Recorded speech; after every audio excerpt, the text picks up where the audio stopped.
Good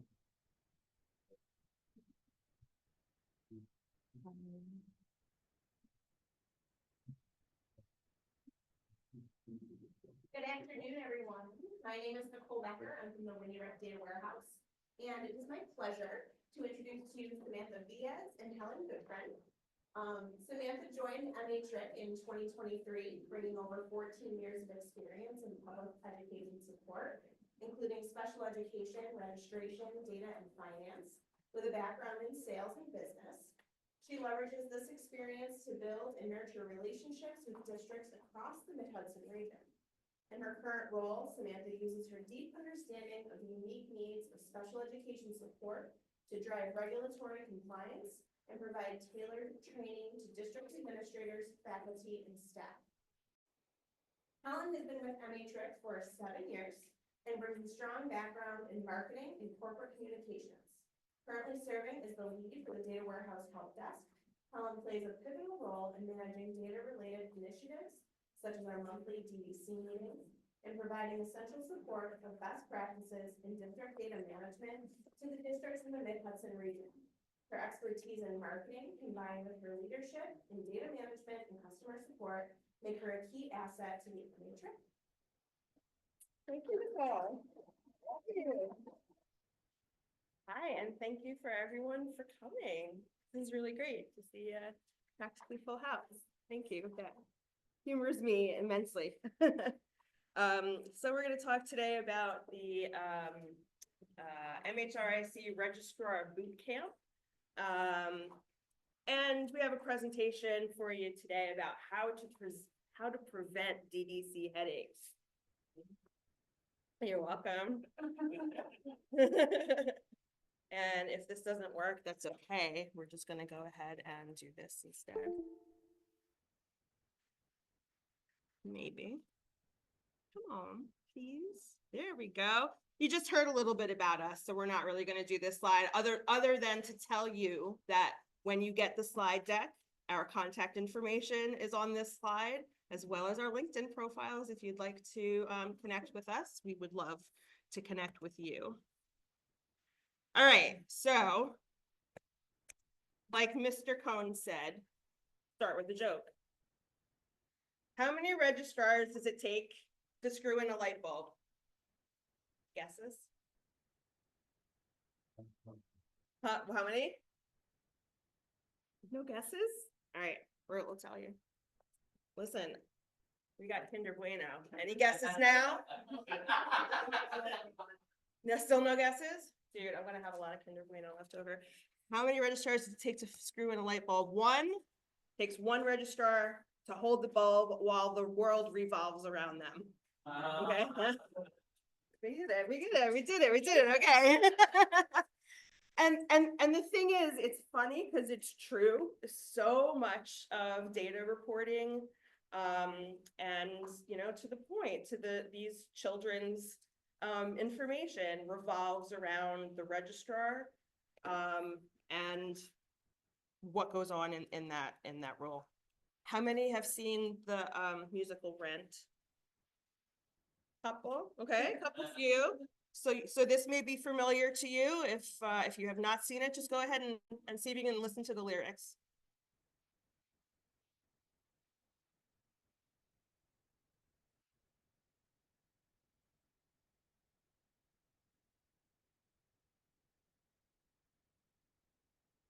Worked before, like really well. 525,600 minutes. Sing along. 525,000 moments, oh dear. 525,600 minutes. How do you measure a year? So that's one way to measure a year, 525,600 minutes worth. On slides. It only does this when you really need it to work, right? There we go. 525,600. Okay, so what if we measured the year like we were a registrar? and we had all these data errors. What could that look like? 605,150 data errors. This includes the entire Mid-Hudson-RIC region. And how we got this number is based on 123,500 students in the Mid-Hudson region, multiplied by the time, by the number of required enrollment fields. So that if every one of those fields was wrong, this is how many errors would happen. Not really annually, though. It's on a single day. This is the biggest number that could possibly, clearly this is never going to happen, right? But this is the number that could happen. So we went a little bit further and to see what's the number for New York State, 12,092,565 enrollment errors based on 2.5 million students, same 5 fields.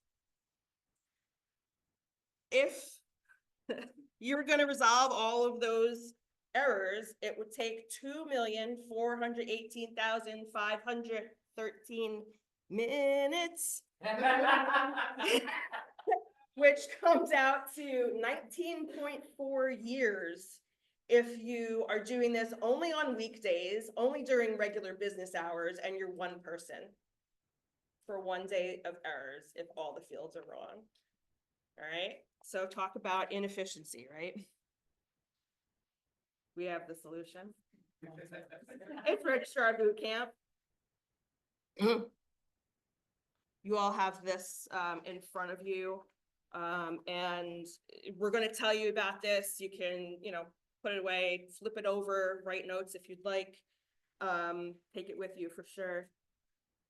And before really going into that, we want to tell you about some research we came across while we were putting this program together. You may just roll with it here, okay? Roll with it. So we did find some information about headaches that we thought that you might be interested in. DDCs get headaches, right? So there's migraine headaches. We don't wish those upon anyone. Tension headaches. Who has a tension headache right now? Anyone have a tension headache? Cluster headaches, which are exactly what they sound like. Sinus headaches are pretty bad. And of course, the one that we didn't expect to see is the one that you all may be interested in, is the DDC headache. And so what we aim to do is to reduce DDC headaches by increasing the knowledge of the registration team in districts.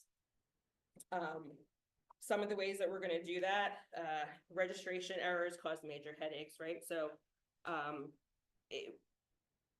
the DDC job is harder than necessary if there are all these issues going on. It can be incomplete forms. Who was in the session right before this with Abigail in this room, right? So she talked about inefficiencies with forms. You're using paper, or using digital, something like that. Are you missing documents? Are there appeals? A well-trained registrar is a DDC's BFF, right? They're going to make fewer mistakes. They're going to have fewer disputes, and the enrollment process will be generally smoother. Registrar Bootcamp equals self-care. So it's an intensive program that is hands-on and gives the registration team the confidence that they really need to be able to do their job most effectively, and gives them a sense of ownership over what it is they're doing. Especially great for new registrars and people in mid-career who may have had someone retire and they don't have the institutional knowledge.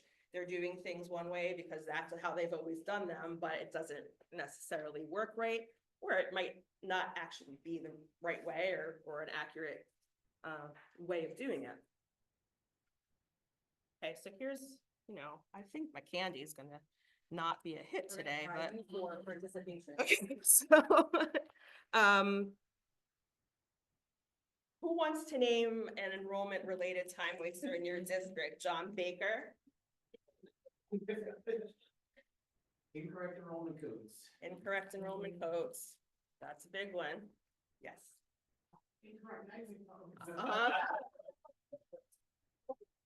These fly pretty well. I was right. I was saying before, I thought I was gonna get the truffles, the lint truffles, but I didn't want to hit anyone in the head. Okay.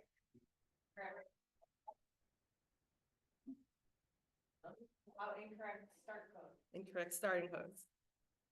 Alright. Great.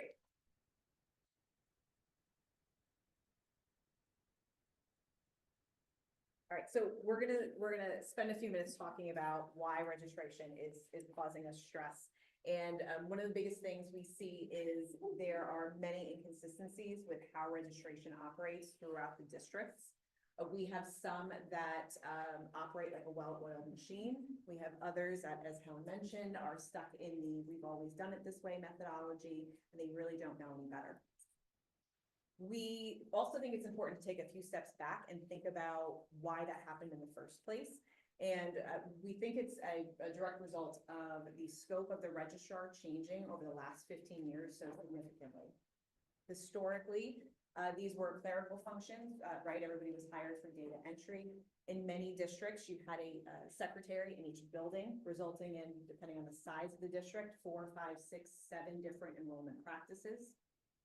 For those that were hired as central registrars, again, they were hired as data entry, and we're now asking them to be data gatekeepers, which is not what they signed up for.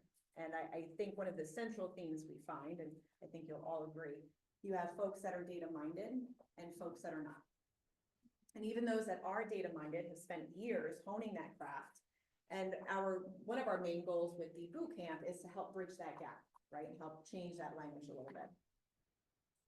The inconsistencies are more than an inconvenience. They open the door for compliance risks. Poor documentation can lead to lawsuits and investigations. And I know we all love a good lawsuit, but nobody has time for it. So goal 2 for the boot camp is really for us to develop that capacity for the registrars and let them understand the weight of their registration process.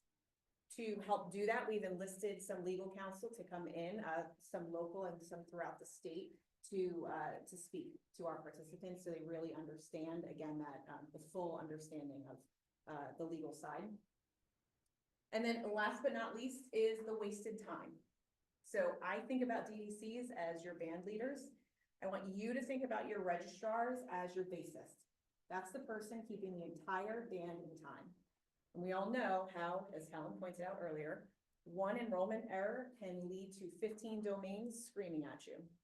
So the goal is to make sure that they understand why, anybody that has their hand in the enrollment process, to help save you time so you can be the data leaders that you really signed up to be. Oops, slide. All right, so next question. What registration-related legal or financial ramifications, if any, has your district dealt with?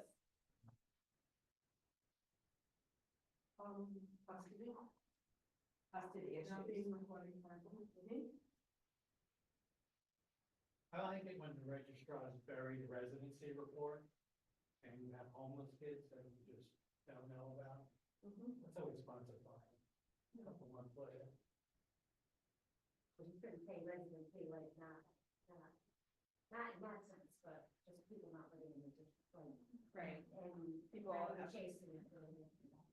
People outside of the district trying to register for Yeah. that reason. So, yes.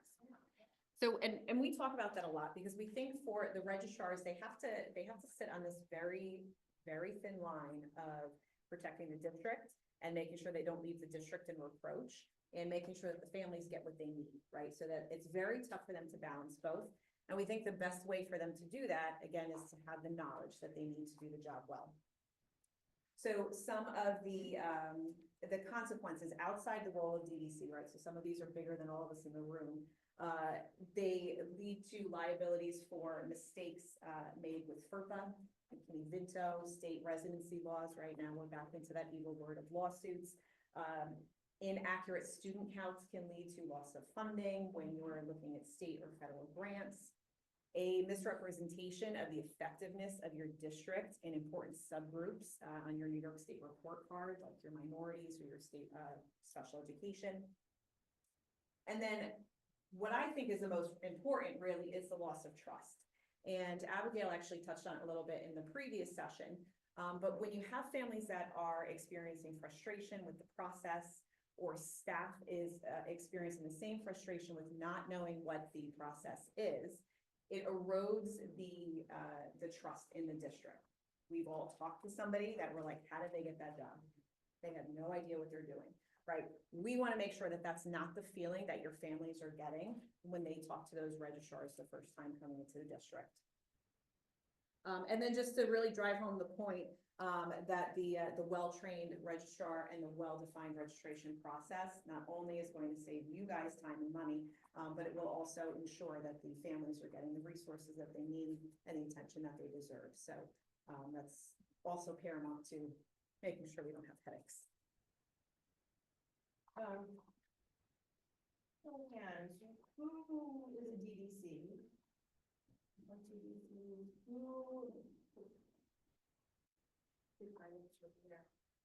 What other roles do we have? So I'm the DDC from the CAIO, but Laura is the business group and the data protection officer, and she really primarily does a lot of the SIS stuff. And we have Brian, who we hired to be our early warning indicator supervisor, but he actually is doing a lot of the data privacy crossover work with Laura, data protection, data privacy. And Angie does primarily our SPED reporting and enrollment kind of stuff, but you know. we do a lot. Right. We have our- Lots of hacks, right? Yeah. Yeah. So what is one opportunity, we're back to Candy. What's one opportunity you've had professionally to do some professional development? Well, MHRIC's data, district data coordinator mentorship. District Data Coordinator Mentorship Program.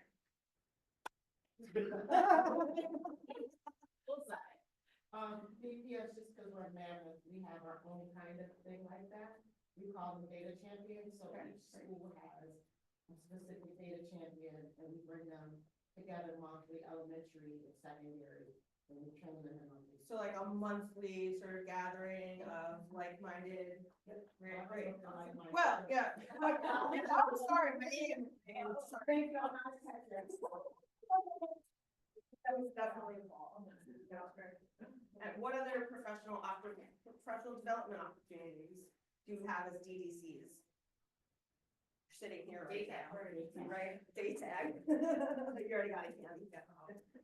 No, you're eligible for. Well, I attend your RIC special ed, anything you do with the, how to write an IEP, to the snapshot, seminars, the more you know in special ed, the easier you can see like this, a lot of errors generate from that. Are there any registrars? Couple registrars. I'm brand spanking new. Brand spanking new. Okay. 1 year left.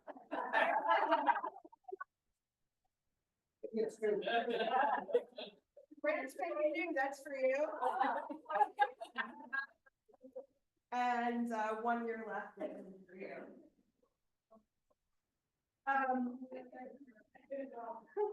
One year left, what kind of professional development opportunities have you had as a registrar? Well, I was lucky enough that I've been with the district for over 30 years.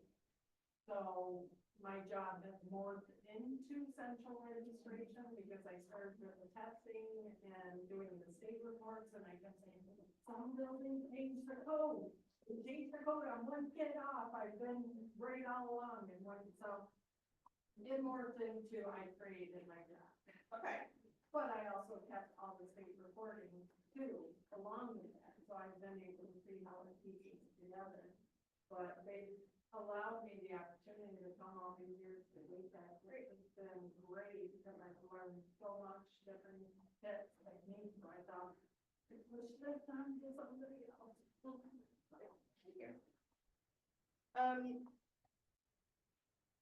What we Here's have the next heard by and large is that there's little to no training that's specific to registrars, period. Registrars get their information by who's retiring now, and I'm gonna give you all the information I can before I retire, and maybe not even.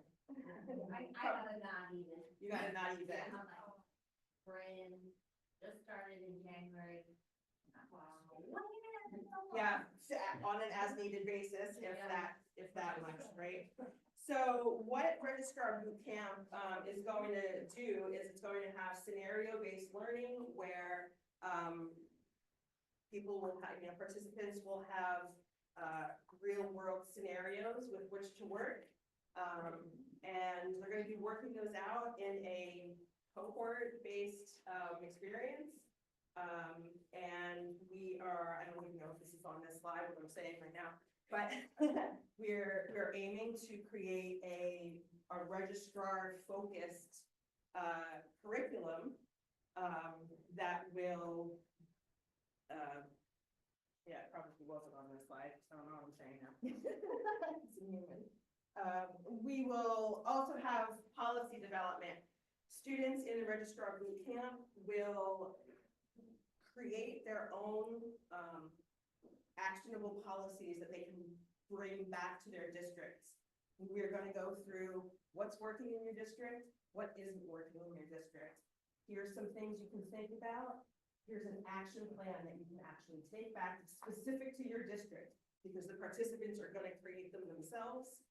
They'll be able to bring that back to the district to have even one or two things that they can, help make more efficient, that they can help make more sense, of the expert guidance that Sam, talked to a little bit earlier. We do have these attorneys who are gonna come. We also have a number of, professionals who have been around a long time, who aren't necessarily registrars, but they have a vested interest in the registration process and that it is accurate. Okay, so what are we covering? As a DDC and someone who's gone through mentorship program, you might expect all the basics, right? What's the data and the codes we talked about? What's the SIRS manual, level 0? All these things are things that you would expect to be there. The Met's office is our Mid-Hudson migrant education program. They're also coming in to speak with us during Registrar Bootcamp. So you get all of this stuff, of course. Here's the more. Here's what's more. So it's a 3-day program. On day 1 is going to be the foundations of student enrollment. So they're going to get a real good, solid understanding of what the New York State enrollment and compliance laws are. Are there required documents? What about FERPA and student data privacy are all covered?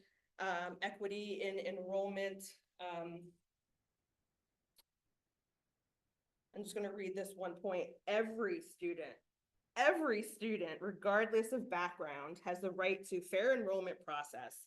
Schools must proactively address language barriers, accessibility needs, bias-free policies in order to serve all of the families and all of the students, right? So the bottom line is when they're following a correct or efficient protocol, it's going to just make it that much easier for everyone. And then, of course, once they know how it's supposed to work, we can talk about what happens when it doesn't work, because although it's not going to happen often, I'm seeing some nods from the back there. One of the biggest things we're going to take a look at is how to handle an appeals case. Now, often for registrars, we understand they're not the ones making those decisions, right? They're working with their director, their registration manager, whatever the title is, to make those decisions. Typically, there's a committee to look at, but they have to know enough when they need to escalate, right? What is going to flag them to go, I need to bring this to someone that can really look in this, right? Even if it's to a point of residency where someone is, you know, they're fibbing on their paperwork and they're saying they live with Sam, but really they live with Helen and whatever that is, right? Maybe they could call in, some specialists to take a look at that. So, we are asking all of our participants to come to the boot camp with their registration packet and know what their process is. So we can help them define an appeal process if one doesn't exist, or help them refine the process if there are areas that are missing. We are also going to really take a look at what we're calling special populations. So this is any of our students in temporary housing, foster care, the difference between migrant and immigrant students, any special ed students. So we'll really dive deep into how to identify what's in front of them so that they know outside of that housing language questionnaire, who do they call? Which department do they get on the line? Who do they send an email to initiate a process for that student coming in? And then to really make that point, we'll do some scenario-based problem solving. And that's some of the scenarios that we've created. We've interviewed some previous registrars to kind of come up with what are the worst cases that you've seen, right? So that way they can take this knowledge, everything they've learned in day one, and have a practical way to apply it. And we'll interact with our, what we're calling our expert panel again. So all of our registration adjacent folks that can really speak on it.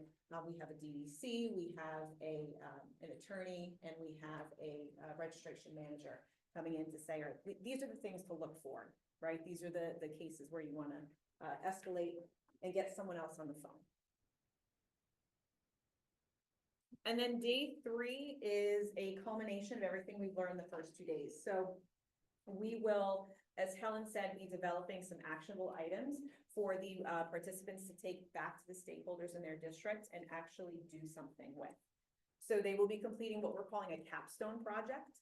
So they'll have a chance to create an entire registration process. Now, as a disclaimer, this is not meant to replace the process in your district, right? Having worked in Middletown, I know Middletown has an excellent registration process. They have a strong manager that manages that process. Not every district has this, or if they're brand new, right, and you're not sure, it kind of gives you a framework to go back to someone and say, well, how does this work here, right? And if there is a hole missing, it gives you a chance to fill in that gap. And of course, you know, all of this knowledge is useless unless they have an opportunity to apply it. So that's really what we want to do, is empower our participants to go back and apply everything that we've spent 3 days drilling into their home, into their head, at their home. And that's what she wrote over here. So. So key takeaways. What do we have? What have we heard? What have we learned? Understanding New York State enrollment laws and compliance is going to be a strong focus. Equitable strategies for diverse student populations, understanding data quality, developing strong registration policies, and an actionable plan for immediate district improvements. What else did anyone hear? Did anyone else hear anything that is gonna be a takeaway for you? Is this stuff accurate? Yeah, it's all one of the things that the registrar we need to know, but we need to know how to ask some questions they might be uncomfortable asking. Because you need to know that information. Yeah. And how to, explain it to the parents that it's not my idea. I'm not going home and publishing this on Facebook. I need to know that because this is what our policy is for them. Yeah. Because you'll always get that parent go, wow, I just walked into the school and my kid started that day. Well, congratulations. Not here. I would like to strongly recommend that year 1 and year 29 connect to each other after we talk. Yeah, and we do have a lot of, you know, we're giving you the highlights, right? So the minutia, the nuance of the entire boot camp is to look at how to make that happen. And language is one of the things that are really important. When we are asking about housing arrangements and family, situations. That is a slippery slope. And we will really make sure that that is a point that we drive home of understanding how to ask and build that relationship without having someone think you're prying. And let them know that it's the point of, we can get you resources, we can get you everything you need. But you have to sort of be open to us. And so we'll make sure that the participants understand how crucial that piece is, to your point. Go ahead.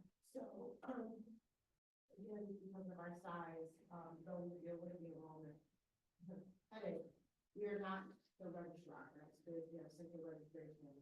So Laura, of course, has shared this with the assistant super over at the department.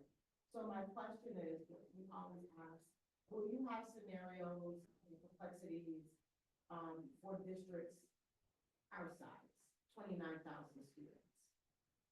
The overall process, and this is a generalization, should be the same. And that's part of why we brought in these legal experts, because there are very clear regulations that we all have to follow as a state.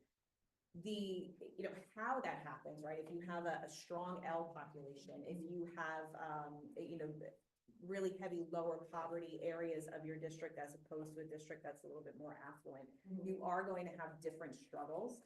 So we're gonna give it across the board. And then in some of the group work, there'll be an opportunity to really have a little bit more of a specific conversation and say, in a district of your size, and let's kind of talk about the makeup and then give some suggestions there. And I think our legal counsel will actually be on site. Day one. Is it day one? Yes, day one, we'll have two Right. attorneys on site. So they're not getting legal advice, but they'll be there to have a conversation with, if you said, how would this look in a district of 29,000 versus 6? Thank you. So I do want to tell you that registration is open for MHRIC component districts. The registration is currently open. We actually did sell out within, how many days did it take? A day. A day. Singular. We sold out. We sold out. We knew we were coming to DATAG, and we thought, why are we telling you all about this if it's not actually available to you? So we did add some more seats. I think there are 4 or 5 seats open that remain. So if that's interesting to you, you can check that out. So it's only open to your area? Right now, do you wanna? I was gonna say, for this, so our first cohort at the end of April is for our component districts. We are doing a second summer session, the end of July, which we will be opening up to anyone that wants to participate. The only caveat is, because we are, if we have to stick within our area, people would have to travel to us. So whether or not that is feasible, coming from Buffalo, I'm not sure if that's And but- special arrangements would have to be made for Yeah. that also. And, as long as there's no similar program in your region, we could, coordinate and arrange something. But if there was a program in your region at your RIC, then that's the one you should do. But we are having summer session, and, oops, here it is, summer session, right? It's gonna be at Ulster Bosse's in the conference center. I hear people in the hallway, so I'm just gonna zoom through these pretty fast. We do have resources for you for registrars. 3 things. There's an entry exit code picker, a program services cheat sheet, and a program service identifier and crosswalk. Here's what they look like. I'm not gonna go into them. I'm not gonna keep you here and go into them, but you can select a code and it'll tell you what the description is of that code. The cheat sheet is a 2-pager, and it has program service codes sorted in 2 different ways, and it tells you if it is a district level or a building level. These are my colleagues here, Michelle and Sam, who have helped with some of these documents, especially this one, the program service identifier and crosswalk. Michelle recently put together, again, you can go ahead and choose your different codes in here, this picker, and then it'll tell you what the program service is. And then it even does the opposite. You can select what it's called and it'll show you what the code is. There's more to these. The links are gonna be in the presentation that you get. I don't think these explainer slides are in there, but the links are in there. So these are okay? the free gifts that you. These are aside the, from these are the free Kinder Bueno, gifts. These are the free have gifts. Just for being here today, you'll get these. Okay, I'll check that. I'll check that. Were there any questions before we call it a day? Does anybody need some more Kinder Bueno? If you are interested in finding out more, please make sure that we have your name and email address. That used to get sent around at DATAG and that didn't happen this time. So if you're interested, you can please send us an email. Our names, our email address is in there. Thank you so much for coming. I really appreciate your attention. Reach out, we've had some conversations with you guys. Thank you so much. If we can capture the data, at least coming in, and help facilitate some of the processes. Like the forms that parents are filling out and when it comes in a digestible Well, way. the staff, to go through it, please enter this with how many hours, this kid's 200 hours into the kid, you're in violation already, process him first, like. So how do you work for the school districts? Are you on any kind of state Yeah, contract? and we're sure keep doing that's where our budget's going. So it's like in place 2 years. Take care, Bob. Excellent. Thank you so much. Thank you.